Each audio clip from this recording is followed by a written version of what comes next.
Couple et amour, notre quotidien et notre vie de couple. Allez, tendez bien l'oreille, restez bien avec nous, un sujet qui va vous parler fort, résonner en vous. Pourquoi est-ce qu'on se dispute toujours pour les mêmes choses, les mêmes sujets, les mêmes phrases, les mêmes blessures, comme si le couple tournait en boucle? Si ça vous parle, rassurez-vous, vous n'êtes pas seul. Aujourd'hui, avec Gwen Melsquet, thérapeute de couple, on décrypte ces disputes qui se répètent et surtout ce qu'elles cherchent vraiment à dire. Bonjour Gwen. Bonjour. Oui, effectivement, c'est quelque chose que je vois vraiment tous les jours en consultation. On me demande souvent, mais pourquoi est-ce qu'on se dispute toujours pour les mêmes choses, les mêmes sujets, les mêmes réactions, les mêmes phrases blessantes, comme si le couple rejouait le film encore et encore, malgré pourtant les bonnes intentions exprimées après les disputes. Alors si ça vous parle, c'est normal, mais ça veut dire qu'il y a quelque chose qui cherche à être dit. On vous rassure tout de suite, ça arrive chez tout le monde, dans tous les couples, les disputes répétitives, c'est un vrai classique du couple, hein, Gwen. Ouais, dans les couples, il y a 3-4 sujets en général, récurrents qui reviennent en boucle, le partage des tâches, la charge mentale, la communication, le manque d'attention ou de gestes d'amour, de présence, l'éducation des enfants. Et puis, là, vous vous dites peut-être, vous qui nous écoutez, oui, mais nous, c'est toujours la même dispute, toujours la même scène, les mêmes réactions, et à la fin, la même frustration. Mais je t'ai déjà dit que blablabla, pourquoi tu comprends pas? Ce qu'on appelle la dispute n'est en réalité que la partie visible de l'iceberg. Il y a une expression, il me semble, d'ailleurs, pour résumer tout ça, c'est les boucles relationnelles. Est-ce que vous nous expliquez ce mécanisme qui nous piège? Ouais, dans beaucoup de couples, il existe ce qu'on appelle une boucle relationnelle. Une boucle, c'est un déclencheur, une réaction automatique, une blessure activée. Et la réaction de l'autre qui réactive à son tour la blessure de l'autre.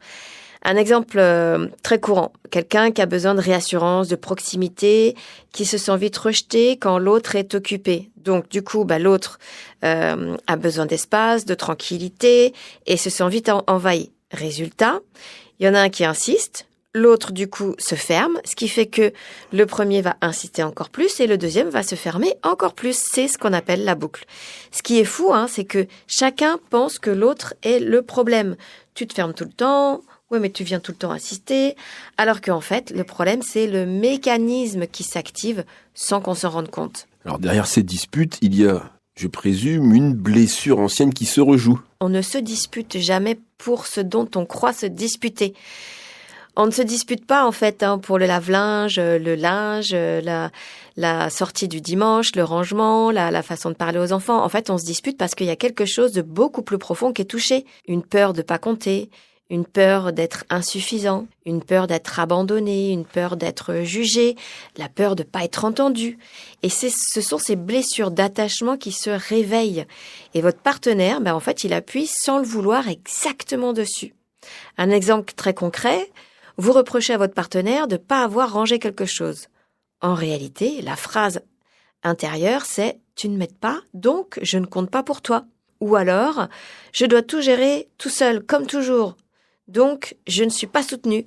La dispute parle du linge, mais en fait, l'émotion, elle parle de la valeur, de la place, de l'importance qu'on a aux yeux de l'autre. Alors, vous avez posé le constat. Maintenant, essayons de trouver des solutions. Comment on peut sortir de ces schémas répétitifs ? Déjà, la bonne nouvelle, c'est qu'on peut sortir de ces boucles relationnelles, mais pas en essayant de convaincre l'autre. Pas en cherchant à avoir raison, pas en répétant encore plus fort ce qu'on a déjà dit pendant 5 ans. Pour sortir d'une boucle, il faut faire 3 choses. Déjà, il faut identifier le vrai sujet derrière le sujet. Qu'est-ce qui est vraiment touché ? Est-ce que c'est une peur, un manque de reconnaissance, un besoin qui n'a pas été nommé ?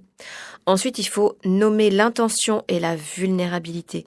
Au lieu de dire « tu ne fais jamais attention », plutôt dire « quand tu passes à côté de moi sans me répondre, en fait, moi, ça me donne l'impression de ne pas compter ». Alors, c'est pas confortable de dire tout ça, d'exposer sa vulnérabilité. Mais ça change le ton de l'échange et du lien dans la relation. Et c'est aussi apprendre le langage émotionnel de l'autre. Chacun a sa façon d'exprimer le stress, la fatigue, le besoin de connexion, le besoin d'espace. Alors quand on comprend la logique de l'autre, on arrête d'interpréter à partir de sa propre blessure.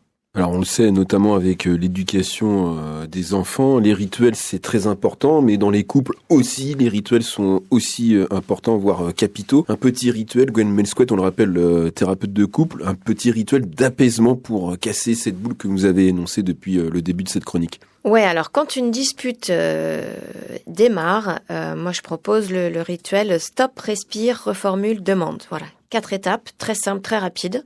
Première étape, le stop, ça dure 10 secondes. Chacun prend une pause, juste pour sortir du pilote automatique. Ensuite, deuxième étape, on respire, 20 secondes.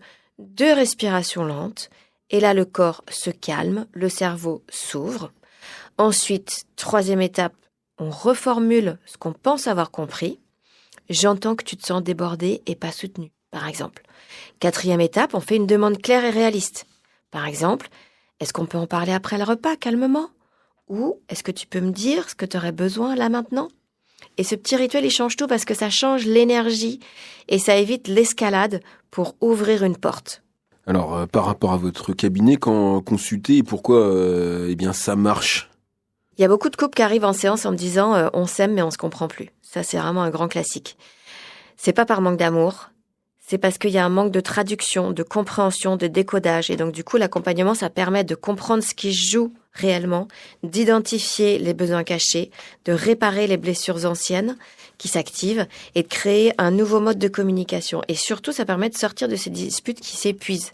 Et j'insiste, quand l'authenticité revient et que la connexion se réinstalle, la confiance, elle peut revenir elle aussi.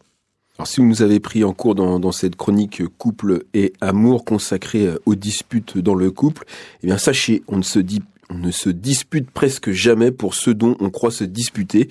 Et derrière le linge, les tâches ou le silence, il y a souvent une peur, un besoin, une blessure qui cherche à être entendue. Alors quand on apprend à décoder ces boucles, à parler vrai et à ralentir le mécanisme, le conflit perd de sa force et le lien peut enfin se réparer, Gwen. Ouais, c'est ça. Eh bien, merci à vous. Merci. À très bientôt. À bientôt. Au revoir.